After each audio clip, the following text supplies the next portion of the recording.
isinitti illee qaaliidha. Gola aartii Oromoo maqaan tokkichaan kunuun simbira qaalii Oromooti jedhu dhugaa dubbachuudha. Ibiddu manarra bu'ee akkana na lolchiisa narra ilaalin abbalayyan kiyya. Ilmaan Oromoo bal'aadhaaf sagalee ta'e Nasruu jechuun goltee aartii Oromoo ija ummataati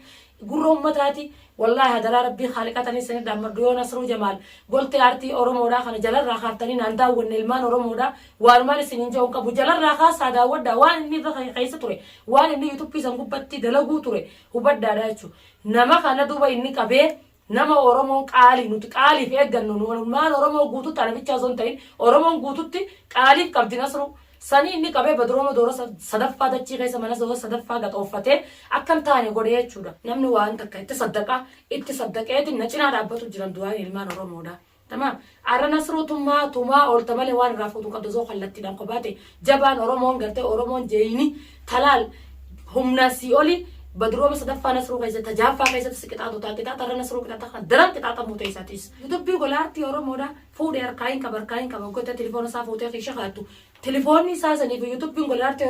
Oromoo si deebisuu hin danda'u. Assalaamu alaikum warahmatullahi wabarakaatu daawwattoota kiyyaanii fayyaan qabaa fayyaa qabdanii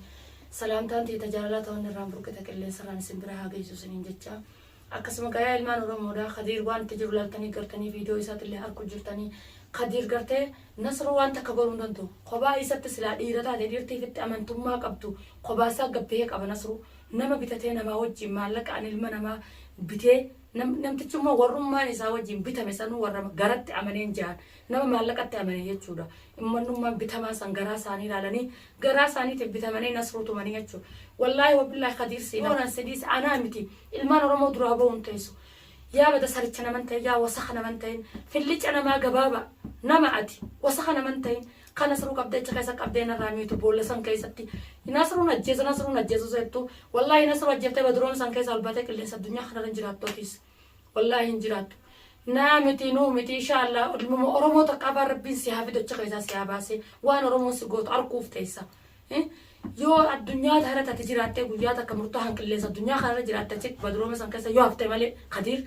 laal wallahi viidiyoo deetan nama akka isa bira nageessu naa godha Oromooti garaan na gubate waan biraatii fi miti khaniin akkanan lolu kanaan takkallee nama loleen beeku takkallee ilma namaatti zannii qabaddeen beeku wallahi ilmaan Oromoodha viidiyoo deetan facaas akka Khadiir bira geessu bichaa naa godha. Khadiir arrabni khiyawanii niin siin jetun ati yaa wasakh yaa haadhaa fi abbaa takkaa kabajjitee haadhaa fi abbaa kee miila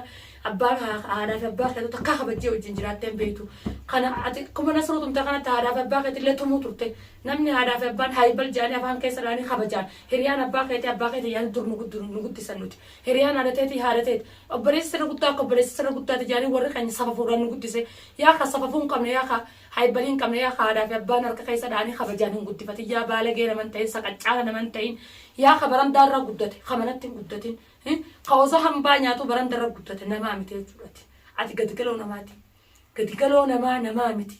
ilmoo safafuu fi hayaan qabne namni akka keetii kun Oromoo keessaa illee dhalachuun ni fokkota nuti wanni akka ta'e kun Oromoo keessaa nu keessaa dhufteenne maqaa keetillee siyaamuun fayyadu nuti Oromoon sabni Oromoodha haayibali sabni Oromoo safuu qaba safuudha qaba aadaa qabna nuti akkasuma waa hunda qabna waan abaabuun keenya nu dhaalchisee yaa'u jiraachuudha. Tamam ati waa'ee abaabuu keessan jirtu safuun beeytu heeran beeytu waamata akka rabbi sirraa galchee jechuudha. Akkuma dhalatte guddatte bineensaa wajjin gaara guddatte ta'u waan ati taate sin beeku yaa ka naman tahin agurraacha cibiluu naman tahin murjima naman tahin haayinummaan isaa tanumaa tabiraatii miti. Kun Khadiir jechuun ilmoo namaatii miti nama yaada namaa hin qabne nama rahamata hin qabne qalbiin isaatillee rabbiillee goggeessee qalbiin isaatillee goggoytuudha gubattuudha.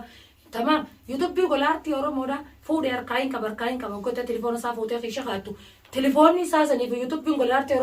Oromoo si deebisuu hin danda'u. Golti aartii Oromoodha maqaa gola aartii Oromoodha kan waan irra dhaabbatee banate dura addaan baafadhu hubadhu gaqqabi jecha tokkichaa gola aartii Oromoodha jedhu kana bicha hubadhu golti aartii Oromoo kasaba bal'aati. Nasruun fi isaatiin baran kasaba isaati. Maqaa gola aartii Oromoo kana osoo ma'anaa beeyte telefoona san xiisha keessan kaayyatuun siin jaa Khadiir. Tamam namni akka keetiin jiru jechuudha. Ati Badrooma sadaffaa geessite kabiraa dhufee jahaffaas geessu ta'a inshaallah. Jabaan Oromoon gartee Oromoon jeeyini talaal humna si oli Badrooma sadaffaa Nasruu keessatti tajaajilaa keessatti siqixaatu taaqixaata arra Nasruu qixaata kan daran qixaata muutee isaatis. Tamam akkasii laakiin Nasruu ajjeeftee Badrooma sanitti haftee malee abadan qilleensa addunyaatiillee hin dhuyduu siin jaa Khadiir. Telefoona Nasruudhaa yoo nuti sirraan fuudhan ilmaan Oromoodhaa kokummiin ilmaan Oromoodhaa qeeroo Yaman keessa jirtuu fi du'aayin ummanni oromoodhaa qilleensa gubbannaa ga'e naa godhu jirtu yoo hin fuune hirkoo dagalee naa taate si harkaan fuune anummaanu namaa miti inshaallah namni waan takka itti saddaqeeti na cinaa dhaabbatu jiran du'aayin ilmaan oromoodhaa tamam arra nasruutummaa tumaa oolta malee waan irraa fuutu qabdu zoo kallattiidhaan kophaate ilaal lolaafi maarree ittiin wantan ta'an jaan lolaaf deemnaan akka mana hariyaa walitti baana ilmi namaa yoo loluu fedhe kophaa ifabdattee silaa nama taateeti qadiif kophaa ta'e ifabdattee deeqee nasruu qabda nasruun koo madeen gadda mucaasi biratti ati hiitee akkas goote san daqiiqa mana kee keessaa gaffuttaasee fuudhee tamam atilleen akkana rarraasee walis deebisee mana kana si fidee jechuudha nasruun irraa dadhabina humna dhabee ati akkas gootee miitee miti maallaqaan nama itti bitatte tamam takkasiiti wanni ati godhuu dandeessu sun jirtu namni ati bitte sanillee garaadha ummata garaa gartee garaa ifii bichatti amantummaa qabu maallaqa irraan tana ganyaatu kanaaf jee gola aartii oromoodhaa jechuun ija ummataatii fi gurra ummataati goltee aartii oromoodhaa ani bichaa osoo hin ta'in hisbiin bal'aan warri oromoon tiyya bal'oon guutuun ni beeyti nasroo jechuun nama oromoodhaaf qilleensa kana gubbarratti waa hunda ta'ee jiru jechuudha deebi'a gola aartii oromoo jalarraa kaasaa waan inni hojjetu jiru laala tamam goltee aartii oromoodhaa akkuma beekamu gola aartii oromoodhaa isin ummanni oromoodhaa hisbiin guutuun oromoon nuti nama laafee miti nuti nama miiliyoona meeqa mee jala seenaa gola aartii oromoo yuutuubii gola aartii oromoo jalarraa kaasaa gubbaan laala ilmaan oromoodhaa wallahi dubbiin har'aan tanaatu mataa kanallee na guftee jirti haala maraatuu kan isaan jira laakiin gola aartii oromoodhaa gola aartii oromoo yuutuuba jedhu san jala seenaa warri daawwatin illee hadaraa rabbii khaaliqaa daawwadhaa laala ilmaan oromootiif sagalee ta'uu ture nasruun joollee yaman keessa gubattee tabakkayyuu warakkoo taate isaa sagalee dura ta'uu fi ture jechuudha waa'ee nasruudha waa'ee gola aartiidhaa yoon kaasaniin boo'ichi tokkoon na dhufaa maaliif namni ilmaan oromootiif sagalee ta'e nama rakkateef sagalee ta'e nama gubateef sagalee ta'e ilmaan oromoo bal'aadhaaf sagalee ta'e nasroo jechuun ija ummataati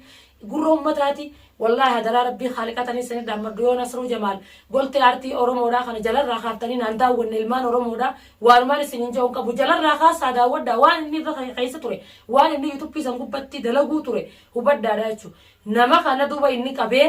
nama oromoon qaalii nuti qaaliif eeggannu ilmaan oromoo guututti anabichaa osoo hin ta'in oromoon guututti qaaliif qabdi nasruu sanii inni qabee badrooma doora sadaffaa dachii keessa mana doora sadaffaa gaxooffatee akkam taane godhe jechuudha tamam ammoo inni ni harkata waagaa isaa wallahi wabillahi kadiir anaa miti ilmaan oromoo afaan rabbi fideetuma isa akka nasruu godhe san daranitti rabbi isa haa dakatti isa haa deebisu ammoo yaa ilmaan oromoodha wallahi dhiifama naa godha akka mataa kiyyatti an dhiifamaan isin gaafadha taniin akka ni naare namni naare wallahi dhugaa dubbachuuf onnee tanarraa ibiddi tokko na bilbila hogguu waa'ee isaa kaase addaanillee dhaabuun beeku arraballee takkaa nama arrabseen beeku takkaa zannillee nama bateen beeku takkaa hijallee ilmaan oromootiif furadeen beeku jechuudha arra laakiin wanni sana arrabsiisee ilma sharmuuxaa takkaa namaan jeen beekuan wanni jecha kan hunda na jechisiise wallahi billahi gaara viidiyoo nasruu taniin harkasantu garaana dhukkubse arra kophaati jechuun namnillee na biraa yaa'e halkanii saniifin kophaati jolbee wallahi garaan kun hundina gubatee gurra namni biraa deeme tabiraa takkaan na dhimmisaa gurra namni bira jirullee isaan sallaaleetiin sabbaraa sanumaatu wallahi arra kan na lolchiise an takkaa namaan illee loleen beeku dhiifama naa godha ilmaan oromoo guutuun keessan kan kaabaa kan kibbaa kan dhiyaa kan bahaa guutuun keessan qilleensa roora jirtan guutuu dhiifama naa godha anaa badiin qaba jechama kana jechuufu maaliif niin gubadheen irraa sillaalinaadha maaliif namni arra nama tokko duraan rooroon tun na jabaattee jirti rooroon tun arra ilmooniif hin dhaleenis ilmooti jetaniin dhaleenis ni roorrifame yaman kana keessatti arra abbaa mana kiyyaatiinis roorrifamuu keessaan jira obboleettiin isaa na harkatti tasfaa dhabdee jirti na harkatti kalaas taatee jirti sanumaa tokko nama raachee na lolchiisa ibiddu manarra bu'ee akkana na lolchiisa narra laalin abbalayyan kiyya takkanaani daawwattoota kiyya wanni garaa na gube yuutuubiin kun qaaliidha yuutuubiin nasruu jechuun qaaliidha jecha gubbaa jiru qaaliidha mushaa yuutuuba osoo hin ta'in waan inni achi gubbatti hojjeteen naaf qaaliidha ilmaan oromootiifi waa hunda achi gubbatti inni qabu santuu hodduu naa qaaliidha yuutuuba osoo hin ta'in ammoo YouTube nasruudhaaf radde YouTube gola aartii oromoodhaaf radde YouTube ni gola aartii oromoo kan kokko waan ijoollee sodaachisan jette YouTube ni gola aartii oromoodha ka gola aartii nasruun hin qabu ka oromoo ballooti laakiin oromooti YouTube isaa fudhadhe jee achi telefoona isaa fuudhee keessa kaayyate ammallee deebi'ee viidiyoo akkatti tumusan maree hordoftoota gola aartiitiif oromootiif jee maxxansee jechuudha inni kun maaliif kun hundi garaa nama gubuudha nama ogusuudha waan biraatii miti ilmaan oromoo guutuu ogusuudha osoo na qoftiin ta'in tamam arra gola aartii oromoo annaqaali akka mataa kiyyatti naqaali waamee qaan gubbarraa yaada waamee qaan irraa qabaachuudha isinitti illee qaaliidha